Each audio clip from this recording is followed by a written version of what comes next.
Agradezco esta noche al exdirector de la Comisión Nacional del Agua, el ingeniero José Luis Luege Tamargo, que nos tome la llamada precisamente para darnos el contexto sobre esta adversidad que estamos viviendo por el tema de la falta de lluvias, por las sequías y por ende las consecuencias que esto trae para el país. Ingeniero, muy buenas noches. Buenas noches, Julio, a ti y a todo tu equipo. Muchas gracias por la invitación. Al contrario, pues ha sido un año muy complicado después de lo que ha ocurrido con la pandemia, pero ahora estamos presenciando pues presas a la mitad, más del 50% de las que existen en el país no tienen el agua suficiente y con ello pues una sequía severa que está afectando a gran parte de la República Mexicana, ingeniero.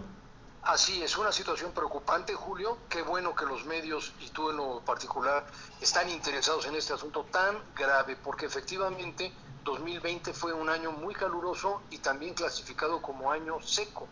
Y además las temperaturas que el Servicio Meteorológico Nacional lleva registros desde muchísimos años atrás, desde finales del siglo XIX, 2019, 2017, 2019 y 2020 fueron los años más cálidos con registros y lamentablemente 2021, de acuerdo a los informes del Servicio Meteorológico Nacional que dio a conocer los pronósticos desde febrero de este año, viene igualmente muy caluroso.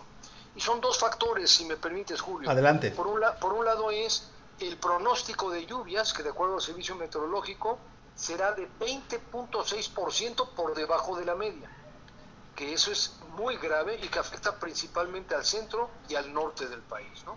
El segundo factor es la temperatura, que efectivamente se pronostica un año cálido.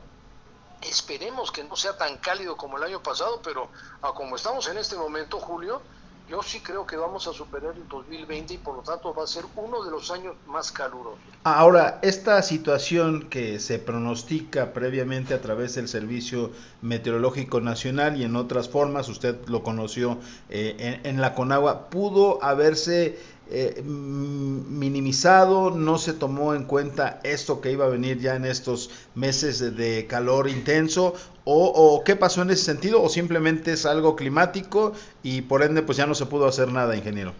Es un fenómeno natural, es un fenómeno del clima, efectivamente, pero tienes mucha razón en tu observación.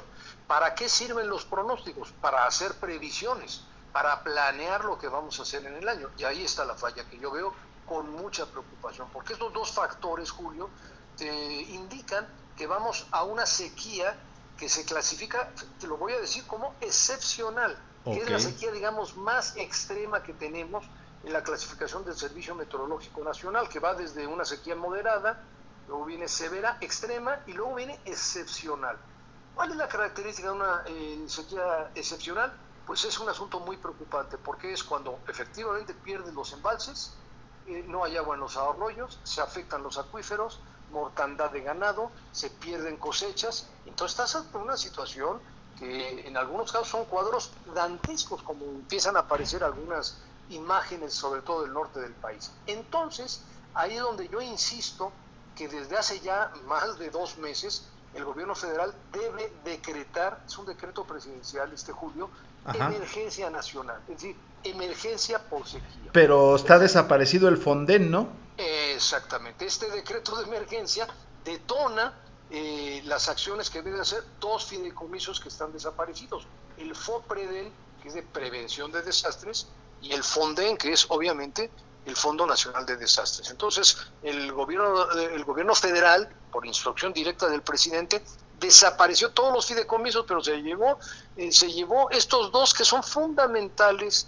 Julio, y de los cuales está en juego la vida de personas. O sea, estos dos fideicomisos, que le llamen como le quieran llamar, porque hay una nueva ley ahora de atención de riesgos que aprobó la Cámara de Diputados, pues ¿dónde está el dinero? ¿Dónde están Claro. los recursos? Entonces, sí, yo estoy haciendo un llamado, aprovecho esta gran oportunidad que me das para recomendar al gobierno federal, primero el decreto de emergencia, porque es necesario, y segundo, de ahí se detonan una serie de acciones de prevención y de acción para tratar de mitigar el daño que va a implicar una sequía excepcional Y como tú bien dijiste, se suma a otro gran problema que es la pandemia, ¿no? Así es. Entonces, los grandes costos, los grandes recursos archimillonarios de adquisición de vacunas, de la forma en que se está aplicando, pues ahora vamos a sumar una situación muy grave por sí. Pues complicada la situación. Lo Sí, volveremos a requerir, ingeniero, para precisamente pues hablar más sobre esta situación, sobre todo porque aún no se lleva a cabo el periodo de cosecha, pero la adversidad pues ya se está haciendo presente, y en un ya la país tenemos como, encima. así es, en un país como México, que dependemos de cuestiones de importación de granos y demás, pues seguramente esto también se va a traducir en el sector de la agricultura seguramente. Agradecerle el tiempo, ingeniero, y estaremos en contacto nuevamente con usted. Al contrario, Julio, a ti y a todo tu equipo le estamos dando seguimiento al tema, así que estoy a tus órdenes. Muchas gracias, muy buenas noches. Muy buenas noches.